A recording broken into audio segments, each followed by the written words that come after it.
जीवित रहने के लिए सभी जानवरों को युद्ध विराम करना पड़ता है। अचानक एक जलमार्ग ने सतह की चुप्पी को तोड़ दिया और एक मानव बच्चा भी यहाँ था, जोर जोर से पानी पी रहा था। सभी जानवरों ने आश्चर्य से उनकी ओर देखा और यह लड़का बचपन से ही भेड़ियों के झुंड में पला बढ़ा था। तुम्हारी चालों का क्या नियम था? भेड़िए को कोई और चालाकी नहीं तो वुल्फ किंग को कुछ अजीब महसूस हुआ। सभी जानवर भी बेचैन हो गए और भेड़िया जल्दी से वुल्फ किंग के पीछे छिप गया। एक डरावनी छाया, वह जंगल का राजा था। सभी जानवर उससे दूर और शांत रहते थे। अचानक बाघ ने इंसानों की गंध महसूस की। लड़का इतना डर गया कि वह चुप रहा। भेड़िया जल्दी से समझाने लगा कि लड़का भेड़ियों का था, लेकिन बाघ विश्वास नहीं करता था। उसके जीवन की सबसे बड़ी नाराजगी इंसानों के प्रति थी, क्योंकि उसके चेहरे पर जो निशान था वो इंसानों के कारण ही आया था। लेकिन चूंकि अभी सूखे का समय था, बाघ ने हमला नहीं किया। लेकिन जब वो जा रहा था, उसने एक धमकी भरी बात कही कि जैसे ही मौसम बदलेगा वह लड़की। लेकिन चूंकि अब सूखे का मौसम है और युद्ध विराम है, बाघ ने हमला नहीं किया। लेकिन जब वह जा रहा था तो उसने धमकी भरे शब्द छोड़े कि जैसे ही बरसात आएगी लड़के की मौत होगी। उसकी रक्षा करना चाहते हैं, ठीक है, लेकिन खुद से पूछिए एक मानव बच्चे की कीमत कितनी जाने है।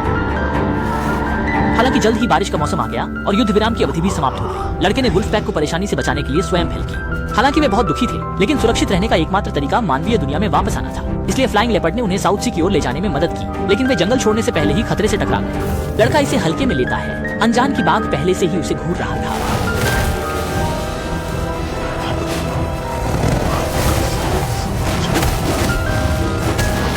चीते के संरक्षण में लड़का तेजी से दौड़ता है, लेकिन चीता बाघ का मुकाबला नहीं कर सकता और जल्दी ही हार मान लेता है। इसके बाद बाघ लड़के का पीछा करने लगा और जब वह लगभग उसे पकड़ने वाला था, तभी बाल बाल बचने की क्षण गोल जंगली बंदर बाघ को भगा देता है। फिर मौका देखकर पहाड़ी की ओर कूद जाता है और उसके पीछे का जंगली भैंसों का झुंड भी पागलों की तरह दौड़ पड़ा। गुरु ने कुछ समय के लिए हाथ नहीं उठाया, लेकिन लड़के को पता था कि एक बार भैंसों का झुंड बिखर जाए तो कोई रास्ता नहीं होगा। इस प्रकार उसने एक मौके पर जोर से कूदकर एक जुगनू पकड़ लिया और इस तरह लड़का फिर से बच निकला। लेकिन बाघ इतनी आसानी से हार नहीं मानता। नाकाम होने के बाद भी वह भेड़ियों का झुंड ढूंढ लेता है और वुल्फ किंग की अनदेखी करते हुए हमला कर देता है। नाटक खींचना, भेड़िया राजा को खाई में फेंक दिया गया। उसकी मौत के जरिए लड़के को वापस यहीं लाने का इरादा था और दूसरी ओर लड़का गायों के साथ भी मुश्किल में पड़ गया था। पहाड़ी ढलान पर मिट्टी और पत्थरों का बहाव हुआ जब समुद्री उर्चिन किंग ने गाय की पीठ से छलांग लगाई और फिर आगे कूद गया।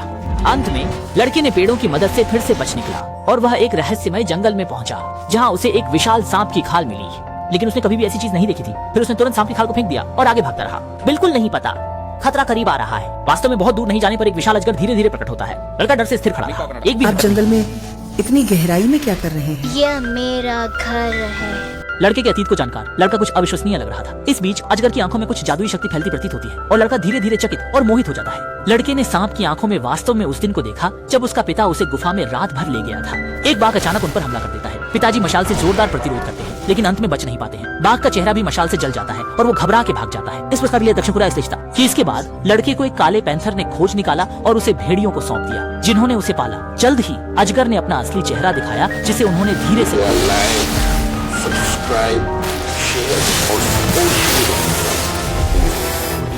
जब लड़का जागा, उसके सामने एक भूरा भालू दिखाई दिया, जिसने वास्तव में लड़के को बचाया था। बदले में जोंगशियोंग चाहता था कि नानहाई उसके लिए चट्टान से मधु निकाल कर दे।